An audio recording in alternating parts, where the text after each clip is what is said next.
Anyhow, looks In aside. the Go ahead. sorry, Yeah. in the top right, playing for Team PigPan, despite it not being in front of his name, it's Djentleman.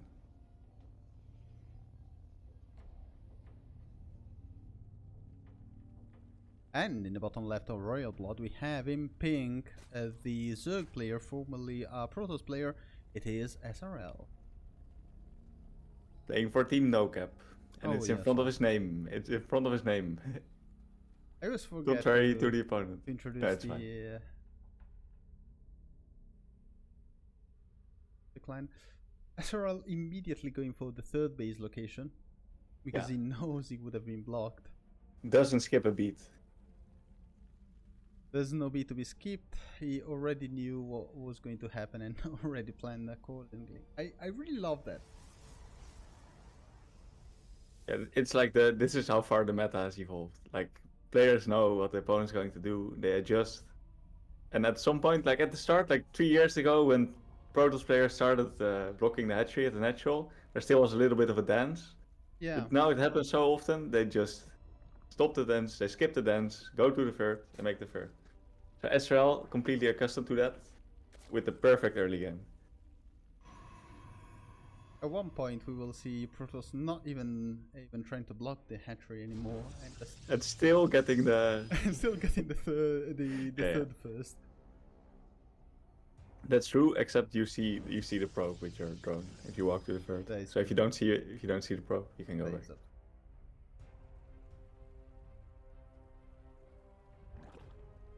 Standard timing so far, nothing crazy on the horizon.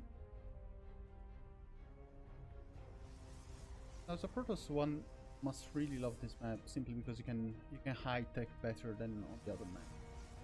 Yeah. You have a true. I love every map with a two building natural wall. It's great. Yeah, always good. Okay, he makes a robo. So first, That is interesting. I only know Hero does it sometimes, but I don't know why.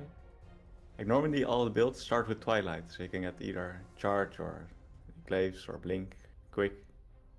Yeah. Normally Glaives or DTs.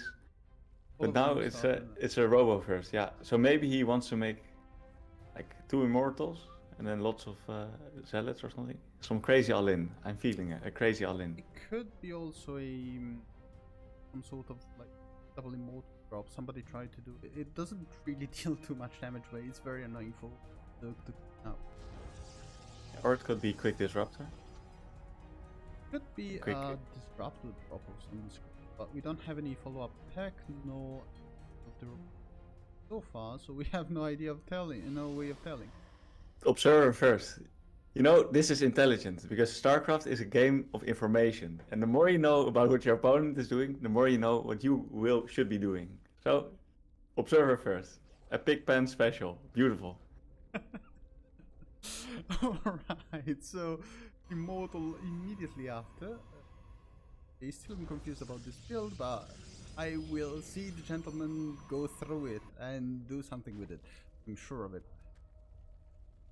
So Observer into Immortal. Is it some sort of 2-base all-in? I think it's safe. I think it's very safe. I don't think he's going to all-in. Because he should be getting more gateways. Yeah, true. Up only 3. Let's see if he takes a third place within the next 20 seconds. Like you would think if it's a safe build, you can still take an early third place because you have Immortals. Yeah. Okay, there he goes for the third place. You know what? I don't hate it. He doesn't have any blink or anything, but at least he won't die to random roaches or. That is true, but it only works decently if your Zerg opponent is very aggressive. Otherwise, you're just giving the Zerg the time to build his own. And we all know what happens if Zerg gets his own time on his own side of the map. Yeah, and that's exactly what Ezreal is doing. He's macroing like a madman. Building drones only. He has 3 queens, evolution chamber, and a roach warren.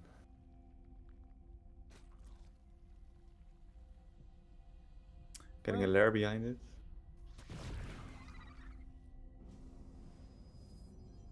well, we have the saturation a little bit of finally fixed Djentleman.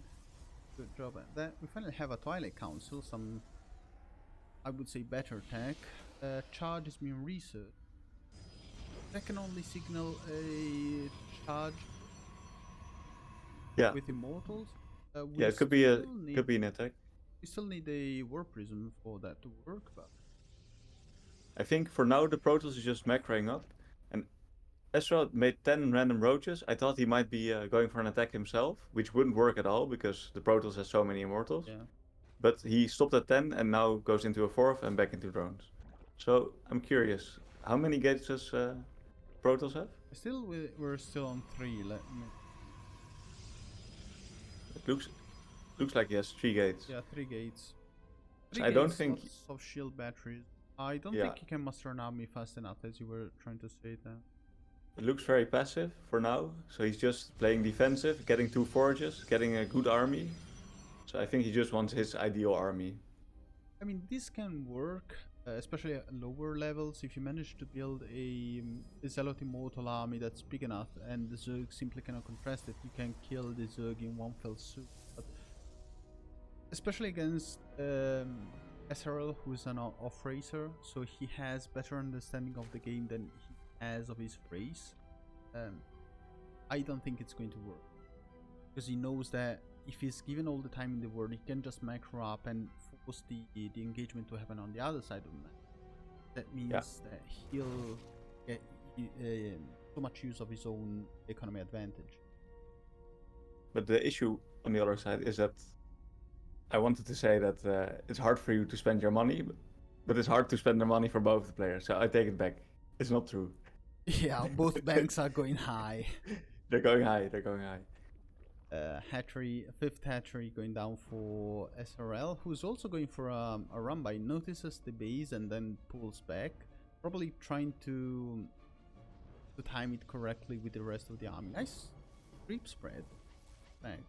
And the Djentleman's moving out, I guess, to clear some creep. I don't think this is an attack. No, it's just, you cannot attack with this army. Especially because you don't really have any meat to it. You have just a few zealots, and the force fields will not be enough to keep the mortals alive against. I like it. Ezreal sending in his Zerglings, but the batteries are capable of dealing with it. Yeah, but this was still a good move by SRL, not because he killed one structures, but more like because he forced his opponent back, and the opponent was about to step on creep. Wasn't going to deal any excessive amount of damage, but still getting the creep tumors that are active to be killed is painful for the Zerg. Yeah, and the Protoss now is getting a Robo Bay or Robo Facility, whatever it's called. It's a Robo Bay, and he's going into disruptors, getting 3 more cannons, getting 2-2, and slowly getting a 4th base. So on the other hand, Ezreal is almost maxed out, so I feel like he has a strong timing to potentially deal a lot of damage. He should be at least cancelling the 4. That is what he should be doing at the moment, because his army is simply that much bigger than his opponent. We also see that Djentleman is making a Colossus. Interesting. What do you think? What do you think about it? There's nothing for the Colossus to shoot at. The roaches are simply impervious to his damage, and the Ravagers will be too far away for it to matter. I think it's simply useless. I definitely agree, and I also think disruptors are almost just a free in by unit. Look at those bios. The fight has started, but the Immortals will do a lot of work though. Yeah, the Immortals are standing strong, not touched yet by the roaches, and they are dealing so much damage. Eating a few bios here and there. Reinforcement arrives for the as long as Djentleman keeps warping in, he's good. Yeah, look at these Immortals. Very good defense, and this doesn't really go too much in favor of the Djentleman. Actually, I was looking at the drone gun, and I don't think the SRL droned as much as he should have. On 70 drones, this was his big attack. That should have worked, but it didn't quite work out like it should have. And this was before 2-2 hit for the Protoss. Yeah, I think that the plan for the Djentleman of just stepping back, letting Zerg do whatever Zerg does, and at the same time building an unstoppable army, is slowly but surely working out, incredibly enough. Yeah, and Gentleman is sending a Zealot run by, and the Roaches might be going for the 4th. Or Turtles they're are going back. very They're going back. indecisive. Creep is so far off though. Yeah, that's crazy creep. Right? We have creep all over the map. We can see everything that goes. But to be honest, the Zealot run by just saved the 4th, I think, because his main army was out of position, but Ezreal moved his entire army back to deal with the Zealot. This gives time for the Gentleman to clear off all the creep on his possible 4th base, and this will be a big clear of the creep, because I don't think he can really engage on an open field. He needs the bases to be close by for reinforcements, and I'll go down, hit the Colossi a bit, too much damage though, and these Immortals are simply way too many at this point. Yeah, with 2-2, they're insanely strong. Okay, but the Zergling is coming in from the back. It's only Immortals, there's no backup. So if he target fires, there's a good chance he'll clean this up. Yeah, it seems like it. The Colossi are trying their best to defend the Immortals. The Immortals are going to win this fight, but the reinforcements will clear everything up. Those bows are great. If Ezreal manages to spend his money, and I wouldn't even mind if he gets Zealots, he has 3,000 minerals in the bank. That's crazy. I think he can push through though. He can at least kill one more base, and that's going to put the Zerg on the off foot for quite some time. Yeah, I felt like Ezreal was holding, but with the Warpins coming in? Yeah. Clutch Warpins. Clutch Warpins. And the Colossi, they did a good job of clearing the Zerglings on the Immortals. GG. That's insane. I guess that proves that Protoss really is kind of OP. Yes, it is incredibly OP. You'll know. As we all know. As all StarCraft player know, Protoss is. But all StarCraft players know it. True. That said, I think it's time to wrap it up, because it's a nice 2-6 for Nocap, who wins the whole clan war. So congratulations to all. That's me. That's well. also you, yes. Yes. Congratulations to PigPan for being brave enough to face us again in the clan war. Of course. And again, thanks to all the players for playing. Thanks to for organizing this whole thing, and thanks to you and Jax for casting with. Yes, my pleasure. I had a great time. That said, it's time to wrap it up, and we will see you all probably in 2 weeks, but who knows really. Anyhow, see you all next time. Bye bye. Bye bye.